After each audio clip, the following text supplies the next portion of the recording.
Welcome back to Hollywood exam laces.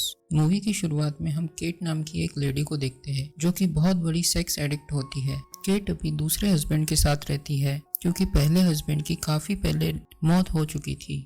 लेकिन पहले husband से केट को पीटर नाम का एक लड़का है जो काफी इंटेलिजेंट है। केट सेक्स एडिक्ट होने के कारण सिर्फ इंटीमेट होने के बारे में ही सोचती रहती है, इसीलिए वो कई बार स्ट्रेंजर्स के साथ भी इंटीमेट हो रही होती है। फिलहाल वो इस आदत से तंग आ गई है और इसे छोड़ने के लिए वो रॉबर्ट नाम के एक साइकेट्रिस्ट के पास थेरेपी ले रही है। वही केट जब रॉबर्ट के पास जाती है तो इस बार सेशन के दौरान रॉबर्ट को ही सेड्यूस करने लगती है, पर रॉबर्ट उन लोगों में से नहीं है जो जल्दी से पिघल जाए, इसीलिए वो केट को वहां से भगा देता है। इसके बाद केट वहां से म्यूजियम ऑफ आर्ट में जाती है जहां पे उसे और एक स्ट्रेंजर मिलता है। केट उसकी तरफ अट्रैक्ट होकर उसके साथ जाने लगती है तो वह आदमी केट को उसके घर ले जाकर उसके साथ इंटीमेट होता है और फिर रात होने पर केट उस आदमी के लिए एक नोट छोड़कर जाने लगती है। तब वह उसके डेस्क में कुछ डॉक्यूमेंट्स देखती है जिन्हें देखने से उसे पता चलता है कि उस आदमी को सेक्सुअली ट्रांसमिटेड डिजीज है।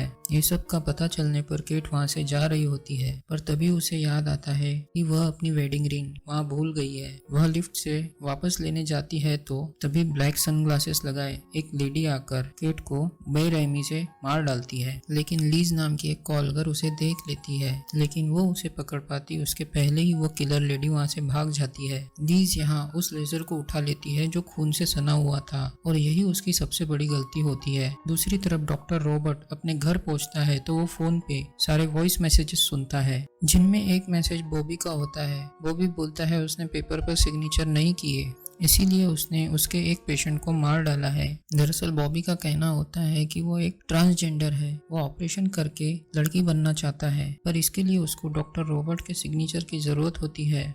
और बॉबी ने केट को मारने के लिए जो रेजर यूज किया था वो डॉक्टर रॉबर्ट के घर से ही चुराया गया था। वहीं अब डिटेक्टिव मारियो लीज और रॉबर्ट को पुलिस स्टेशन बुलाता है। रॉबर्ट अपने पेशेंट के बारे में बताने से साफ मना कर देता है और कहता है कि वो कोई भी जानकारी शेयर नहीं करेगा। मारियो के पास कोर्ट के ऑर्डर नहीं होते हैं, इसीलिए वो डॉक्टर रॉबर्ट को छोड़ देता है और अब मारियो का सारा शक लीज पर जाता है क्योंकि मर्डर वेपर पर लीज के फिंगरप्रिंट होते हैं।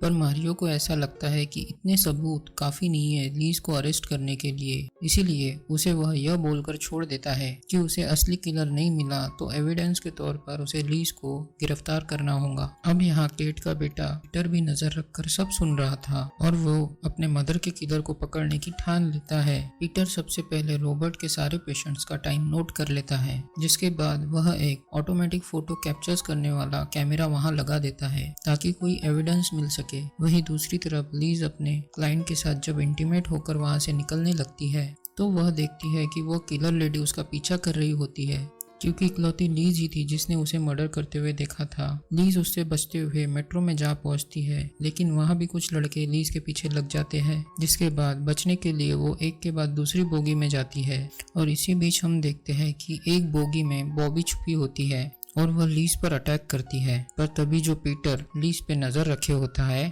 वो बॉबी की आंखों में स्प्रे कर देता है, जिसकी वजह से बॉबी को वहां से भागना पड़ता है। अब लीज पीटर को अपने घर ले जाती है जहां पीटर उसे बताता है कि वही लेडी किलर है, उसने अपने लगाए हुए कैमरा में भी उसे नोटिस किया था। ये बातें करने के बाद अगले दिन लीज मारियो के पास जाकर उसे सब बताती है। वह उसे रॉबर्ट के घर घुसकर उस पेशेंट के डिटेल्स लेने के लिए बोलती है, पर मारियो यहाँ बताता है कि वह ऐसा नहीं कर सकता क्योंकि उसके पास रॉबर्ट के खिलाफ कोई भी ठोस सबूत नहीं है और ना ही उसके पास कोई सर्च वारंट है। यह सब सुनकर लीज घर जाकर पीटर के साथ रॉबर्ट के घर में घुसकर उस पेशेंट के डिटेल्स निकालने का प्लान बनाती है क्योंकि जल्दी से असली किलर को नहीं पकड़ा गया तो पुलिस लीज अरेस्ट करने वाली थी। वहीं दूसरी तरफ रॉबर्ट बॉबी के नए डॉक्टर लेवी से बात करता हुआ दिखाया जाता है। रॉबर्ट उसे बॉबी के बारे में बताता है वह क्यों उससे बदला ले रहा है जिसने उसके एक पेशेंट को भी मार डाला है। और फिर रात होने पर लीज रॉबर्ट के घर जाकर उसे सेड्यूस करने का ट्राई करती है, लेकिन रॉबर्ट नहीं पिघलता तो लीज उससे यह बोलकर उसके ऑफिस में घुस जाती है कि जब वो बाहर आएंगी तो रॉबर्ट न्यूड मिलना चाहिए। और लीज ऑफिस से बॉबी की सारी डिटेल्स निकाल लेती है। पर जब वो बाहर आती है रॉबर्ट वहाँ पर नहीं रहता। पीटर भी यही छुपकर ये सब देख रहा था, पर तभी कोई अनजान लेडी आकर उसे पकड़ लेती है। वही जब लीज रॉबर्ट को ढूंढने लगती है तो तभी पीटर बॉबी को लीज के पीछे देखता है। वह लीज को इशारे करके उसे बचने के लिए बोलता है, लेकिन जब बॉबी लीज को मारने वाली थी तभी पीटर को पकड़ने वाली लेडी बॉबी को शूट करके मार डालती है। और फिर बॉबी के सिर से उसके नकली बाल हटने पर पता चलता है कि वो बॉबी नहीं बल्कि डॉक्टर रॉबर्ट है। अगले दिन मारियो लीज को बताता है कि उन्हें पहले ही डॉक्टर लेवी ने सब कुछ बता दिया था, रॉबर्ट ही बॉबी है। इसीलिए उन्होंने एक लेडी ऑफिसर को उस पर नजर रखने के लिए छोड़ा हुआ था, क्योंकि रॉबर्ट के अंदर दो पर्सनालिटी रहती थी। उसकी दूसरी पर्सनालिटी बॉबी जो ऑपरेशन से पूरी तरीके से लेडी में कन्वर्ट होना चाहती थी। पर जब वो इसके लिए डॉक्टर लेवी के पास जाती है तो वो बताता है कि उसे उसके लिए डॉक्टर रॉबर्ट के सिग्नेचर की जरूरत होगी। वही बॉबी और रॉबर्ट एक ही इंसान था तो यह सब पॉसिबल नहीं था। इसके अलावा बॉबी रॉबर्ट को कभी भी किसी और के साथ इंटीमेट होने नहीं देती थी, क्योंकि रॉबर्ट के ऐसा करने से रॉबर्ट पूरी तरह आदमी बन जाता और बॉबी का अस्तित्व हमेशा के लिए खत्म हो सकता था। इसीलिए केट जब उसको सेड्यूस करने की कोशिश करती है तो बॉबी बाहर आकर उसका मर्डर कर देती है और इसी के साथ ये मूवी यहीं पर एंड हो जाती है। इसी तरह के मूवी के एक्सप्लेनेशन के लिए आप हमारे चैनल हॉलीवुड एग्जाम्पलेसेस को सब्सक्राइब करें। और आज की मूवी आपको कैसी लगी हमें कमेंट पे जरूर बताएं। तो मिलते हैं नेक्स्ट वीडियो में नेक्स्ट मूवी के साथ, तब तक के लिए बाय बाय, टेक केयर।